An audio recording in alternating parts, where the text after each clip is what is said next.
Hello दोस्तों, welcome back to my channel. मैं थोल्ला भाई पीके में आपका स्वागत है। तो दोस्तों आज मैं आपको बताने वाला हूं, यहाँ पर आप देख रहे हैं 5 ऐसी अभिक्रियाएं हैं जो कि आपके मास्टरमाइंड या क्वेश्चन बैंक में हैं और इन अभिक्रियाओं को केवल रासायनिक समीकरण लिखना है। तो कैसे लिखना है और कैसे सॉल्व करना है, उन सारी चीज़ों को हम समझते हैं। तो चलो वीडियो को स्टार्ट करते हैं। तो सबसे पहला प्रश्न आपका क्या है, लिखा है कि एथिल एल्कोहल। देखो मैं पहले ही बता रहा हूँ, अगर आपको रिएक्शन आना मतलब चाहते हैं कि आपको समझ में आए तो सबसे पहला काम आपको अणु सूत्र याद करना पड़ेगा। अगर आप एथिल एल्कोहल का मतलब ही नहीं जानते, इसका सूत्र ही नहीं जानते, तो आप रिएक्शन को नहीं कर सकते हो। तो सीधा सा रिएक्शन है, प्रश्न में लिखा है एथिल एल्कोहल, तो क्या होता है C2H5, यहाँ पे OH, ये आपका होता है एथिल एल्कोहल।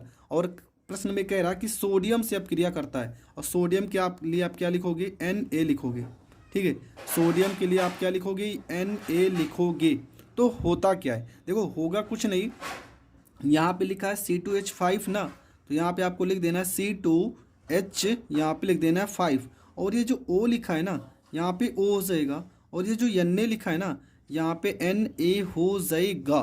ठीक है, आपका क्या हो गया C2H5, तो यहाँ पर भी हो गया C2H5, यहाँ पे O लिखा है तो O लिखना है, Na लिखा है तो Na लिखना है, प्लस में यहाँ पे H बच रहा है तो यहाँ पे हम H2 लिखेंगे। ठीक है, हाइड्रोजन गैस मुक्त होती है। अब हाइड्रोजन गैस को यहाँ पे सोच रहे होगी कि यहाँ पे तो H1 है, यहाँ पे 2 कैसे हो गया, तो यहाँ पर 1/2 कर लो। ठीक है, 1/2 करने का मतलब H यहाँ पर हमने 1 लिखा है, क्यों, क्योंकि 2 से 2 कट जाएगा तो 1 ही तो बचेगा।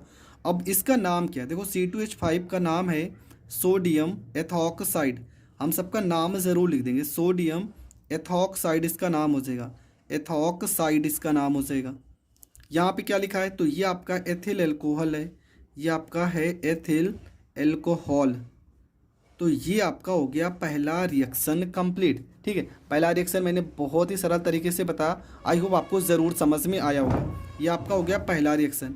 अब दूसरा रिएक्शन देखते हैं क्या लिखा है। देखो लिखा है कि एथिल एल्कोहल को NaOH के साथ गर्म करते हैं। तो क्या है एथिल एल्कोहल, तो चलो सबसे पहले क्या लिखेंगे, एथिल एल्कोहल लिखेंगे, हो जाएगा C2H5 हो जाएगा, OH हो जाएगा, हमें NaOH के साथ क्या करना है, गर्म करना है।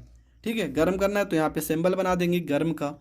होगा क्या, इसमें भी सेम ऊपर वाला कंडीशन होगा, C2H5 यहाँ पे O लिखा है ना, इस पूरे के साथ Na आ जाएगा, यहाँ पे H लिखा है, यहाँ पे OH, ये अलग हो जाएगा, तो आपका बन जाएगा C2H5, यहाँ पे O है तो O हो जाएगा, और Na हो जाएगा इसके साथ Na हो जाएगा, प्लस में देखो OH और यहाँ पे H, क्या बन जाएगा H2O हो जाएगा। अब देखो इसका नाम क्या है, तो इसका नाम भी वही है जो हमने ऊपर लिखा है। ठीक है, ऊपर हमने क्या लिखा है, तो ऊपर हमने लिखा है सोडियम एथॉक्साइड, तो इसका नाम भी यही हो जाएगा सोडियम एथॉक्साइड। और ये आपका क्या है, NaOH का नाम है आपका सोडियम हाइड्रोक्साइड, सोडियम हाइड्रोक्साइड इसका नाम है। ठीक है, और इसका नाम तो ऊपर हमने लिखा है एथिल एल्कोहल है। आपका जो तीसरा रिएक्शन है क्या लिखा है, तो प्रश्न आप ध्यान से पढ़ना, एसिटिक अम्ल सोडियम हाइड्रोक्साइड से अभिक्रिया करता है। क्या लिखा, एसिटिक अम्ल सोडियम हाइड्रोक्साइड के साथ अभिक्रिया करता है। तो क्या लिखना है, सबसे पहले आपको लिखना एसिटिक अम्ल CH3COOH किसके साथ क्रिया कर रहा है, सोडियम हाइड्रोक्साइड के साथ, मतलब NaOH सोडियम हाइड्रोक्साइड के साथ क्रिया करता है। तो बनेगा क्या, देखो सिंपल सा है, यहाँ पे H के साथ ये OH आ जाएगा, यहाँ पे लिखा है CH3, यहाँ पे COO, यहाँ पे Na है तो यहाँ पे Na हो जाएगा, प्लस में H और OH मिलके बना देंगे जल H2O। अब इसका नाम क्या होगा, तो Na को पढ़ेंगे हम सोडियम, Na को पढ़ेंगे सोडियम, CH3COO को पढ़ते एसीटेट, तो इसका नाम हो जाएगा सोडियम एसीटेट।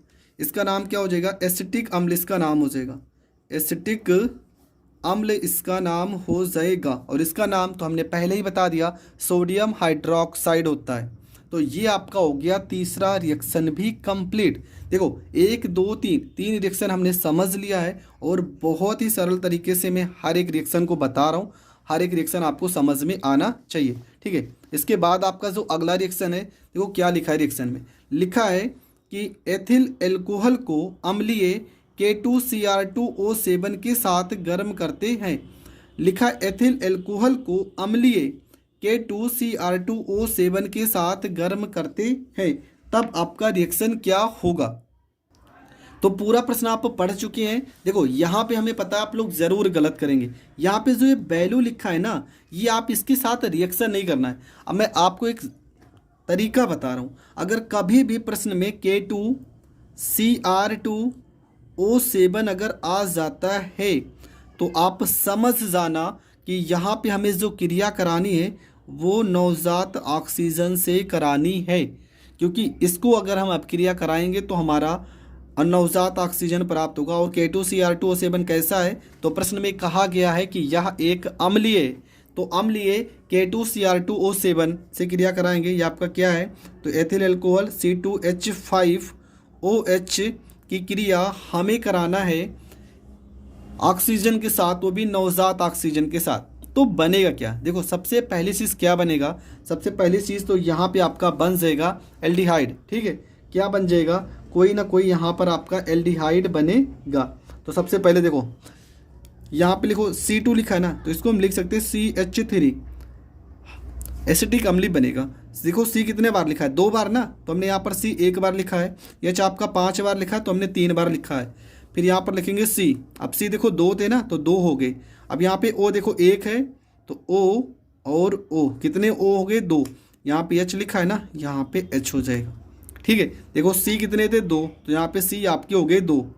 H आपके 5 और 1 6 हैं, तो 3 और 1 4 एडजस्ट हुआ है। अभी भी 2 H बचा है, तो यहाँ पे हम 2 से कर लेंगे गुणा। अब 2 से गुणा क्यों करेंगे, क्योंकि हमारे पास 2 H बचा है और 1 ऑक्सीजन बचा है, तो जल आपका अलग हो जाएगा। तो आपका बन जाएगा एसिटिक अम्ल।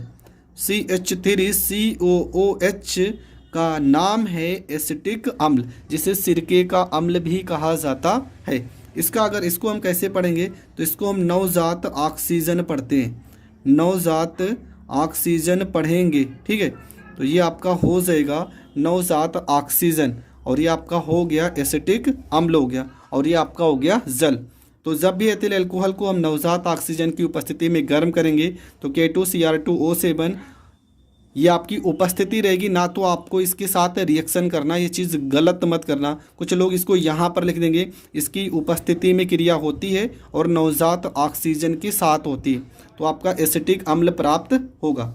अगला आपका जो प्रश्न है, प्रश्न लास्ट प्रश्न है, और क्या लिखा है कि एथिल अल्कोहल एसिटिक अम्ल के साथ क्रिया करता है। ठीक है, एथिल अल्कोहल एसिटिक अम्ल के साथ क्रिया करता है। तो प्रश्न आप समझ चुके हैं क्या कह रहा है प्रश्न में। प्रश्न में बोला गया है कि एथिल अल्कोहल किसके साथ क्रिया कर रहा है, एसिटिक अम्ल मतलब CH3COOH के साथ क्रिया कर रहा है। तो बनेगा क्या, तो देखो सबसे पहला काम हमें क्या बनाना है, तो यहाँ पे देखेंगे कि कौन कौन सी चीज़ें हैं और किस किस के साथ रिएक्शन हो रहा है। तो एथिल अल्कोहल और एसिटिक अम्ल दोनों इस प्रश्न में। तो हम सबसे पहले क्या करेंगे, देखो यहाँ पे क्या लिखा है C2H5, तो यहाँ पर लिखेंगे C2H5 लिखेंगे। उसके बाद देखो यहाँ पे क्या लिखा है COO, तो यहाँ पे COO हो जाएगा, और ये आपका CH3 लिखा है ना, CH3 हो जाएगा। प्लस में क्या बचा, यहाँ पे OH बचा और यहाँ पे H बचा। ठीक है, यहाँ पे क्या बचा, OH बचा, यहाँ पे H बचा, तो इसको आप अलग कर सकते हो, H2O अलग कर सकते हो। देखो इस चीज़ को आप ऐसे लिख दो, CH3 यहाँ पे COO C2H5, इसको हम इस तरह से लिख सकते हैं। ठीक है, सेम देखो ऊपर यही लिखा है। अब इसका नाम देखो, इसका नाम क्या है, इसका नाम है एथिल।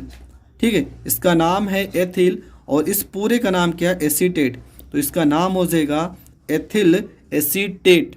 और ये आपका क्या है, तो इसका नाम एसिटिक अम्ल है, और ये आपका एथिल अल्कोहल है। तो देखो ये रिएक्शन भी आपका हो गया कंप्लीट। मैंने इस वीडियो में लगभग 5 रिएक्शन बताए हैं, और ये पांचों रिएक्शन आपके लिए बहुत ज़्यादा महत्वपूर्ण है। आपको इन पांचों रिएक्शन को बहुत अच्छे से तैयार कर लेना है, क्योंकि ये प्रश्न अक्सर पेपर में पूछे जाते हैं, जहाँ पर 5 नंबर में पूछे जाएंगे। कुछ भी नहीं करना है, आपको सिर्फ समीकरण को लिखना है और उसे संतुलित करना है। तो मिलेंगे नेक्स्ट वीडियो में, तब तक के लिए जय हिंद, जय भारत।